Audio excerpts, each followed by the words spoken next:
रावण का दूत हिरण का रूप धारण करके राम लखन दोनों को बहलाकर जंगलों में भगा ले जाता है, लेकिन अंत में वो राम के हाथों मारा जाता है। मरने के बाद अपने असल रूप में आ जाता है, तब राम को शंका हो जाता है। तो दोस्तों, किरण सिंह 99 में आप सभी का स्वागत है। तो दोस्तों, आज मैं ले चलता हूँ रामायण के उस भाग में जिसमें सबरी के कारण से उस सुग्री का पता चलता है जो वानरों का सेना है। तो दोस्तों आइए, मारीच राम जी को अपने आकर्षित में जंगलों की तरफ भागते भागते राम को अपने पीछे बहुत दूर तक भगा ले जाते हैं।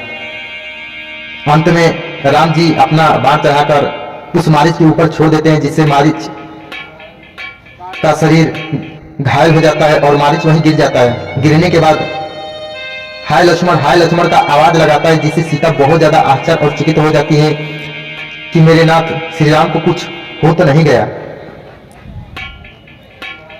इतने में लक्ष्मण को पुकारती हैं। लक्ष्मण पास में आते हैं, लक्ष्मण से बोलती हैं, लक्ष्मण आप जाकर देखिए, राम को तो कुछ नहीं हुआ। लक्ष्मण सीता से कहते हैं कि जो दुनिया का रखवाला है उनका क्या कोई बिगाड़ पाएगा। लेकिन फिर भी सीता को आशंका होती है और लक्ष्मण को बहुत ज्यादा प्रेशर डालकर उनको राम के पास भेजने की अनुमति करती हैं। लक्ष्मण मजबूर हो जाते हैं और उस कुटिया को अपने धनुष के नोकीले से लकीर खींचते हैं और कहते हैं, माता आप लकीर के अंदर रहिए, बाहर मत आइएगा। सीता बोलती हैं ठीक है। उधर जहां कुटिया था और सीता का रहती थी, सीता के पास आते हैं रावण और साधु का भेष बदलकर उस कुटिया के पास अलग निरंजन की आवाज देते हैं। सीता बाहर आती है और सीता से रावण बोलता है, हे माता मुझे भिक्षा दो। सीता रेखा के भीतर ही भिक्षा देने का प्रयास करती है, लेकिन रावण जान जाता है और भिक्षा लेने से मना कर देता है। लेकिन रावण बहुत ज्यादा विद्वान था और चतुर भी था और उसके पास अथाह बल भी था, जिससे हर देवता और ब्रह्मा से उसको शक्ति प्रदान हुआ था। उसी के कारण से सीता रावण को भिक्षा देने के लिए उस लकीर से बहुत ज्यादा प्रयास करती है, लेकिन रावण मना कर देता है। रावण चतुराई से सीता को कहता है, हे माँ मैं रेखा के भीतर से भिक्षा नहीं लेता हूं, अगर आपको भिक्षा देना है तो रेखा के बाहर आइए और भिक्षा दीजिए। सीता सोचने लगती है, अगर भिक्षा नहीं दूंगा तो भी दिक्कत है, अगर रेखा का बाहर जाता हूं तो भी दिक्कत है। सीता बिना सोचे समझे रेखा के बाहर आकर रावण को भिक्षा देती है। रावण भिक्षा नहीं लेता है, सीता से कहता है, सीता और सावधान। तो सीता को हरण कर लेता है और वहां से सीधे लंका के लिए चल देता है।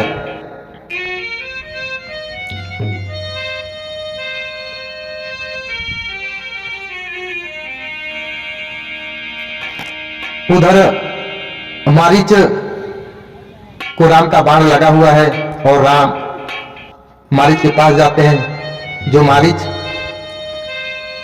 मरने के बाद अपने असल रूप में आ जाता है, तब राम को शंका हो जाता है।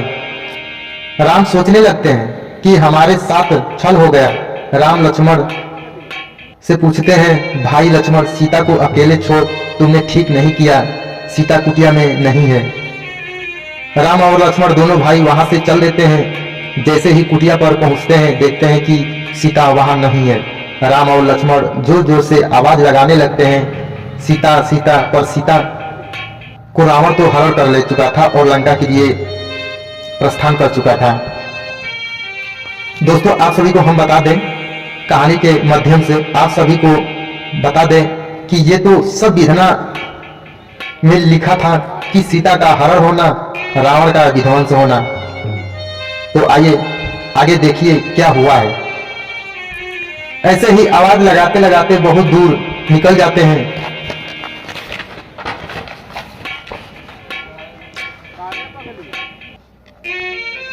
जटायु उधर देखते हैं रावण किसी नारी को हरण कर ले जा रहा था। जटायु अपना पूरा शक्ति लगाकर सीता को बचाने की पूरा कोशिश करते हैं, पर नाकाम हो जाते हैं।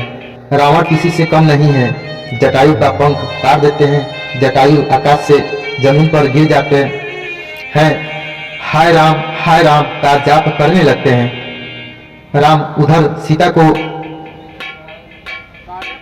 ढूंढते ढूंढते वहीं पहुंच जाते हैं जहां भाई जटायु गिरा पड़ा था। राम जटायु के पास जाते हैं और जटायु को अपने गोद में उठा लेते हैं। जटायु राम से बोलते हैं कि हे राम, सीता को बचा नहीं पाया। जटायु राम को रावण के बारे में सारी बात बताई। फिर जटायु स्वर्गवास हो जाता है। जटायु को अंतिम संस्कार करते हैं राम। जटायु अग्नि से प्रकट होते ही और राम को सबरी के बारे में बताते हैं कि आप सबरी के पास जाइए। सबरी आपको भगवान की तरह पूजती है। जिससे राम